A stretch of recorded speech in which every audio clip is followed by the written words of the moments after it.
Hello friends, स्वागत है आपका आज की इंटरेस्टिंग रिएक्शन वीडियो में। पाकिस्तानी मिलिट्री दुनिया की one of the richest company हो सकती है। क्या बकवास। एक ऐसा देश जिसके पास कुछ समय पहले चाय इंपोर्ट करने के लिए भी पैसे नहीं थे। लोग गुब्बारों में भर भर कर गैस ले जा रहे थे और थोड़े से आटे के लिए ट्रक के पीछे दौड़ रहे थे। उस देश की मिलिट्री कितनी अमीर है और कितनी पावरफुल है, ये जानकर आपके होश उड़ जाएंगे। पाकिस्तान की सबसे बड़ी real estate company Pakistani military own करती है। पाकिस्तान की सबसे बड़ी fertiliser company Pakistani military own करती है। सबसे ज्यादा स्कूल्स पाकिस्तानी मिलिट्री ओन करती है और उनका टोटल सालाना रेवेन्यू हमारे रिलायंस या अडानी ग्रुप से भी ज्यादा है। पाकिस्तानी आर्मी को एक काफी इंटरेस्टिंग नाम दिया गया है। It is called a state with in a state. क्यों? क्योंकि पाकिस्तानी मिलिट्री लोगों के लिए नहीं, प्रॉफिट के लिए काम करती है, पैसा कमाती है और वो पैसे अपने ही ऑफिसर्स में बांट देती है। ये हम नहीं, पाकिस्तानी मिलिट्री एक्सपर्ट्स कहते हैं। ये हुआ कैसे और इससे भारत को क्या फर्क पड़ता है, चलिए जानते हैं आज के इस वीडियो में। ये है हमारी सीरीज पाकिस्तान एक्सप्लेन, जहां हम हमारे कॉम्प्लेक्स नेबर पाकिस्तान को समझने की कोशिश करेंगे, लेकिन एक इंडियन पॉइंट ऑफ व्यू से। अगर आपको इस वीडियो से वैल्यू मिलती है तो इस चैनल को सब्सक्राइब करना ना भूलिए। ये आपके लिए तो फ्री है, लेकिन इससे हमारी बहुत हेल्प होती है। चैप्टर 1, पाकिस्तानी मिलिट्री की ताकत। चलिए सबसे पहले जानते हैं कि पाकिस्तान की मिलिट्री स्ट्रेंथ क्या है। पाकिस्तान जीडीपी की बात की जाए तो पाकिस्तान पूरी दुनिया में 42nd रैंक पर है, लेकिन एट द सेम टाइम जब मिलिट्री पावर की बात की जाए तो पाकिस्तान 7th रैंक पर आता है। To put things in perspective, Pakistan का ranking France, Australia, Italy, Israel जैसे देशों से भी हाई है। ऐसा क्यों? क्योंकि पाकिस्तान की मिलिट्री पाकिस्तान की सबसे पावरफुल ऑर्गेनाइजेशन है। चलिए कुछ नंबर्स को देखते हैं। पाकिस्तान के पास इन टोटल 5,60,000 जवान है। पाकिस्तान के पास 2,000 से ज्यादा टैंक्स, 4,000 से ज्यादा artillery guns, 425 combat aircrafts, 9 submarines और 8 कॉम्बैट केपेबल एयरक्राफ्ट्स। चाइना के साथ मिलकर उन्होंने शाहीन 2 नाम का एक लॉन्ग रेंज मिसाइल डेवलप किया है, जिसकी रेंज है 2000 किलोमीटर्स। पाकिस्तान न्यूक्लियर वॉरहेड्स को शॉर्ट रेंज में यानी 50 to 100 किलोमीटर्स की रेंज में यूज कर सकता है। इन सारे एरियाज में भारत के नंबर्स पाकिस्तान के मुकाबले काफी ज्यादा है और इनके बारे में हमने एक डिटेल्ड वीडियो भी बनाया है, जो आप यहाँ पर देख सकते हैं। यहाँ इंडियंस को खुश होने की जरूरत नहीं है, क्योंकि चाइना की आर्म्ड फोर्सेस पाकिस्तान की जिगरी दोस्त है और चाइनीज आर्म्ड फोर्सेस काफी ज्यादा टेक्नोलॉजिकली एडवांस्ड है। भारत को एक बहुत ज्यादा एडवांटेज है कि हमारे सोल्जर्स डिफिकल्ट टेरेन में लड़ाई लड़ चुके हैं और जीत भी चुके हैं। वेराज चाइना ने आखिरी लड़ाई वियतनाम से लड़ी थी और वो भी 1979 में, जो वो हार गए।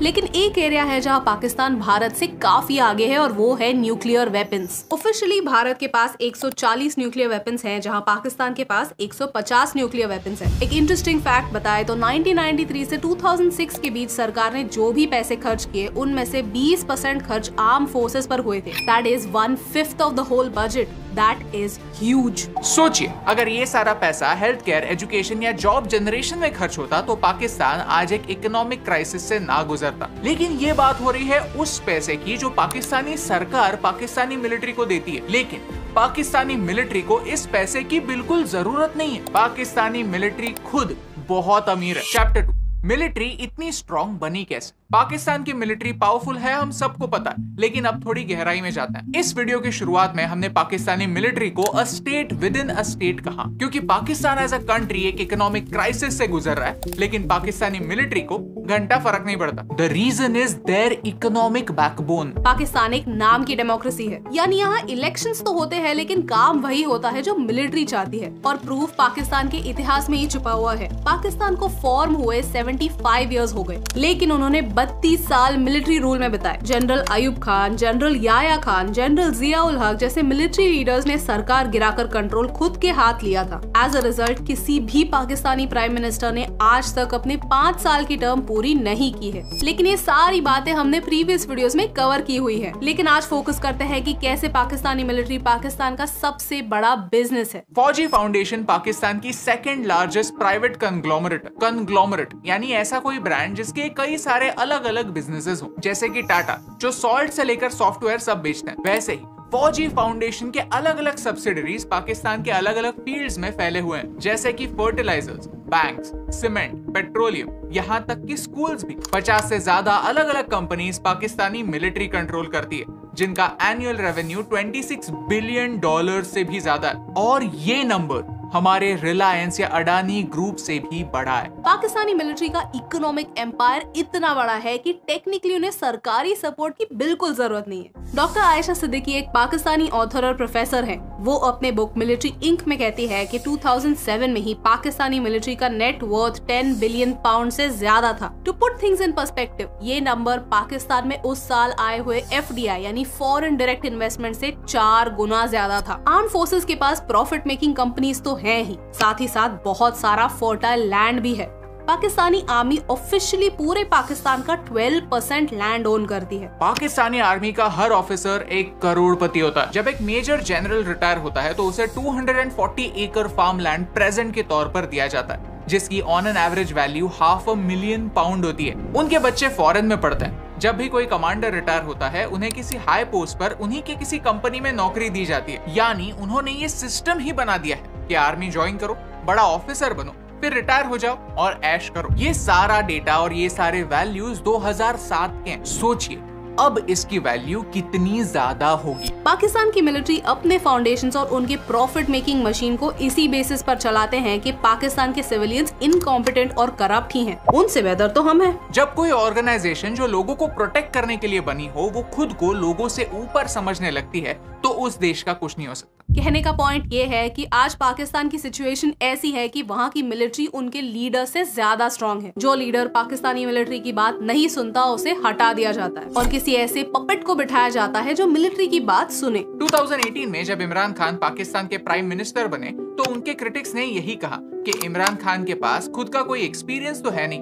वो सिर्फ इसीलिए PM बने हैं क्योंकि पाकिस्तानी मिलिट्री चाहती है कि ऐसा कोई गद्दी पर बैठे जो ज्यादा सवाल ना पूछे और मिलिट्री को जो करना है वो करने दे। आज वही इमरान खान कह रहे हैं कि उन्हें असैसिनेट करने का प्लान बनाया जा रहा है। हाल ही में उन्हें अरेस्ट हुई है और इनकी इस कंट्रोवर्शियल अरेस्ट की वजह से पूरे पाकिस्तान में वायलेंस हो रहा है। पाकिस्तान के इतिहास में पहली बार पाकिस्तानी मिलिट्री पर उनके ही लोग अटैक कर रहे हैं। पाकिस्तान में एक सिविल वॉर होने के चांसेस काफी हाई है और इसके बारे में हम एक डिटेल्ड वीडियो जल्द ही बनाएंगे। Chapter 3 army versus the people. Pakistan में मिलिट्री रूल की एक लंबी चौड़ी हिस्ट्री और आगे जाकर फिर से पाकिस्तान में मिलिट्री रूल ना आए, इसलिए 2010 में पाकिस्तान के कॉन्स्टिट्यूशन को अमेंड किया गया। इससे पार्लियामेंट को डिसॉल्व करने की पावर प्रेसिडेंट के हाथ से निकाल दी गई। ये कदम एक सही डायरेक्शन में था, लेकिन ये कदम सिर्फ एक आधा कदम है। मिलिट्री डेमोक्रेटिकली इलेक्टेड लीडर्स की बात तब सुनेगी जब उन्हें फंड करने वाली कंपनियों पर एक्शन ली जाएगी। इन कंपनीज को मैनेज कौन करेगा, ये डिसाइड करने की अथॉरिटी मिलिट्री के हाथ से निकाल दी जाएगी। जब तक मिलिट्री सरकार पर डिपेंडेंट नहीं होगी, तब तक वो किसी भी लीडर को आंसरेबल नहीं होगी। सोचिए, अगर जनता एक सरकार को चुनती है और उस सरकार को अपनी 5 साल की टर्म भी कंप्लीट नहीं करने दी जाती, और ये एक बार नहीं बार बार होता, तो कोई देश आगे कैसे बढ़े? पाकिस्तान का मिलिट्री डोमिनेंस पाकिस्तान के लिए एक विशियस साइकिल बनाता। देश में पॉलिटिकल इंस्टेबिलिटी है, इसलिए मिलिट्री रूल है। मिलिट्री रूल है, इसलिए बाहर की कंपनीज पाकिस्तान में नहीं आती और पाकिस्तान की प्राइवेट कंपनीज उभर कर ऊपर नहीं आती। तो लोगों की डिमांड्स फुलफिल कैसे होंगी? इसलिए फौजी फाउंडेशन जैसी मिलिट्री फंडेड कंपनीज बड़ी होती हैं और इकोनॉमिकली स्ट्रॉन्ग बनती है, जिनसे मिलिट्री के हाथ और पावर आ जाती है और इससे पॉलिटिकल इंस्टेबिलिटी कम तो नहीं होती, उल्टा बढ़ती है। पाकिस्तानी मिलिट्री, उनके ढेरों फाउंडेशंस, बैंक्स और उनसे आने वाला पैसा अगर लोगों की भलाई में यूज होता तो शायद आज पाकिस्तान एक इकोनॉमिक क्राइसिस से ना गुजर रहा होता। अगर कोई पाकिस्तानी सेंसिबल है तो वो यही कहेगा कि यस, हमारा फोकस भारत को डिस्ट्रॉय करना नहीं, पाकिस्तान के कोर इश्यूज सॉल्व करना होना चाहिए। और नो, भारत पाकिस्तान पर कभी अटैक कर सकता है, इस डर से हमें मिलिट्री स्ट्रेंथ और बढ़ाने की जरूरत नहीं है। पाकिस्तान को कर्जा ले लेकर वेपन्स खरीदने बंद करने होंगे, फोकस खुद की इकोनॉमी पर करना ही होगा और लोगों के लिए जॉब्स जनरेट करने होंगे जो आर्मी से कोसों दूर हो सकता है कि आने वाले समय में पाकिस्तान के आम लोग ये मैसेज समझ जाए। इसीलिए आज पाकिस्तानी मिलिट्री को बाहर से नहीं, अंदर के लोगों से डर लगता है कि कहीं यही लोग हमारे अगेंस्ट रिवोल्ट ना कर दे और हम हमारे ही लोगों को कंट्रोल ना कर पाए। अगर आपको इस वीडियो से वैल्यू मिली, कुछ नया सीखने मिला, तो हमें सोशल मीडिया पर फॉलो करना ना भूलें। देखिए जी, वीडियो ऑनर इंडिया के हैं और उन्होंने सारी बात भारतीय नुक्ता नज़र से की है। अगर आप इस वीडियो के साथ जुड़े रहेंगे तो आपको पाकिस्तानी नुक्ता नज़र के मुताबिक जवाब सुनने को मिलेगा। चलिए 1 बाय 1 बात करने की कोशिश करते हैं। सबसे पहले फ़ौज की कंपनियों के बारे में बताया जा रहा था, तो मैं यहाँ पर एक बात क्लियर कर दूँ कि जो फौजी फाउंडेशन है, इसमें पाकिस्तान के सिविलियन गरीब बच्चों को हुनरमंदी के मामला दिखाए जाते हैं। और जो फ़ौज की दीगर कंपनी जैसे फ़ौजी फर्टिलाइज़र है, उसमें कोई भी आम पाकिस्तानी अपने शेयर ख़रीद सकता है। उसकी शेयर मार्केट में बाकायदा एक हैसियत होती है। इसलिए ये बात कह देना कि फ़ौज ने सारी कंपनियाँ अपने होल्ड में रखी हैं और इससे हासिल होने वाला एक एक रुपया फ़ौजी अफसरान को या फ़ौजी मुलाजमीन को जाता है, तो ये बात बिल्कुल गलत है। इसमें सिविलियन का अच्छा खासा हिस्सा होता है। अच्छा, इसके बाद लैंड यानी ज़मीन की बात की जा रही थी कि फ़ौज के पास 20% तक ज़मीन है। तो आपके लिए ये बात हैरानगी की होगी कि चलो फ़ौज तो फिर भी 6.5 लाख एक्टिव परसेंट रखती है और लाखों की तादाद में रिज़र्व में अपने जमा रखती है, और 20% इसके पास कुल ज़मीन है। लेकिन दूसरी तरफ रेलवे, जिसके मुलाजमीन की तादाद सिर्फ 78,000 या 79,000 है, यानी कि 80,000 से भी कम है, उसके पास पाकिस्तान की ज़मीन का दूसरा बड़ा हिस्सा आता है आर्मी के बाद। ये तकसीम पाकिस्तान के बनने के बाद नहीं, बल्कि पाकिस्तान के बनने से पहले ब्रिटिश के ज़माने में ही हो चुकी थी। और जो आर्मी को ज़मीनें दी जाती हैं, ज़्यादातर वो बंजर ज़मीनें होती हैं, जिसके बाद उन्हें पूरे एक मेहनत के साथ और पूरी स्ट्रगल के साथ आबाद किया जाता है। तो ये कह देना कि इतने एकड़ या इतने ज़मीन दी जाती है और वो बिल्कुल प्राइम लोकेशन के ऊपर होती है, ये बात बिल्कुल गलत है। हाँ, जो बड़े आर्मी अफसरान हैं, जब वो रिटायर होते हैं तो उनको शहरों में बने हुए डिफेंस हाउसिंग सोसाइटी में बहुत अच्छी जगह दी जाती है। और ऐसा हर महकमे में होता है। हर महकमा अपनी बसात के मुताबिक, अपनी हैसियत के मुताबिक अपने मुलाजमीन को रिहाइश भी देता है और रिटायरमेंट के बाद भी मराद देता है। सिर्फ एक आर्मी को स्पेशल इस बारे में टारगेट करना कोई सही बात नहीं है। अब ये वीडियो ऑनर इस बात की सारी बात करने के बाद एक बात बहुत ही शानदार कर रहे थे कि यही पैसा अगर पाकिस्तान की आवाम की सेहत, तालीम और उनके रोज़गार पैदा करने में लगाया जाता तो फिर बहुत ज़्यादा अच्छा नतीजा निकलता। लेकिन यही पैसा अरब वालों ने, लीबिया ने, शाम ने, मिस्र ने और अरब के ममालिक में, जिनमें जहाँ 2011 के बाद से सियासी अदम इस्तेहकाम है, उन मालिक ने अपने अवाम के ऊपर बहुत ज़्यादा पैसा लगाया था। उन्होंने अपनी मिलिट्री को मजबूत नहीं किया था। फिर जो उनका अंजाम हुआ वो सारे जहान ने देखा। इसलिए डिफेंस को मोस्ट इम्पॉर्टेंट ही होना चाहिए और पाकिस्तान की आर्मी ने इसी को उसूल बनाया कि डिफेंस से, बल्कि पाकिस्तान की पूरी स्टेट इस बात पर मुत्तफिक हुई कि दिफा सबसे बुनियादी नुकता होगा। आज पाकिस्तान की आर्मी दुनिया की 7वीं मजबूत तरीन फ़ौज है, लेकिन अपनी GDP को लेकर पाकिस्तान 42वें नंबर पर आता है। ये फ़र्क समझने सुनने से कासर होने वाली बात है। लेकिन आप ये भी तो देखें ना कि पाकिस्तान की आर्मी का बजट इस वक्त सिर्फ 8 से 9 बिलियन डॉलर के आसपास है। दूसरी तरफ जो दुनिया की 6 मजबूत तरीन अफवाज हैं, जिनमें अमेरिका, रशिया, चाइना और इंडिया जैसे ममालिक शामिल हैं, और इनका बजट अगर आप देखें तो वो इंडिया का 72 बिलियन डॉलर है, चाइना का तकरीबन 300 बिलियन डॉलर है और अमेरिका का तो 877 बिलियन डॉलर तक पहुंच गया है। अब अगर सऊदी अरब की बात की जाए तो सऊदी अरब की आर्मी का बजट 80 बिलियन डॉलर है, यानी पाकिस्तान की आर्मी से 8 गुना ज़्यादा। और उसके बावजूद उनकी कारकर्दगी ये है कि जब भी उन पर मुश्किल वक्त आता है तो वो पाकिस्तान की अफवाज की तरफ देखते हैं, जो सिर्फ 8 बिलियन डॉलर का बजट रखने वाली है। तो इतने महदूद बजट के साथ पाकिस्तान की आर्मी जिस तरह अपनी ताकत को मुसलसल बढ़ा रही है, ये पाकिस्तान के लिए किसी फ़ख्र से कम नहीं है। साल 2019 तक पाकिस्तान की आर्मी से जो है वो 15वें नंबर पर थी, आज जो 7वें नंबर पर आ गई है सिर्फ 3 साल के अरसे में। अब अगर सियासतदानों के और आर्मी के रिश्ते की बात की जाए तो ये सबसे एक दिलचस्प फैक्टर है और हैरान कुन तौर पर मैं पूरे यकीन के साथ कह सकता हूँ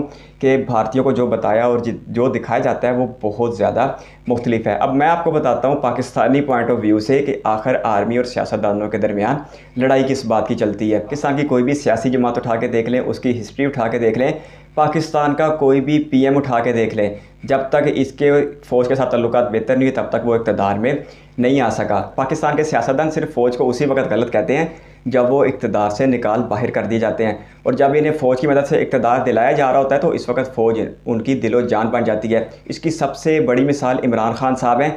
1996 में PTI बनी थी, 2011 तक 15 साल का अरसा है और PTI सिर्फ एक जो सीट की जमात थी।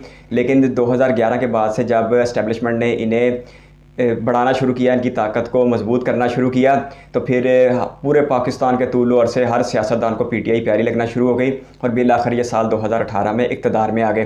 फिर साल 2022 में जब ये इक़्तिदार से निकाल बाहर किए गए, और मैं यहाँ पे ये भी बताता चलूँ कि जिस तरीका कार के तहत इमरान खान साहब की हुकूमत गई है वो तरीका 100% आईने पाकिस्तान में दर्ज है, यानी तहरीक अदम एतमाद का।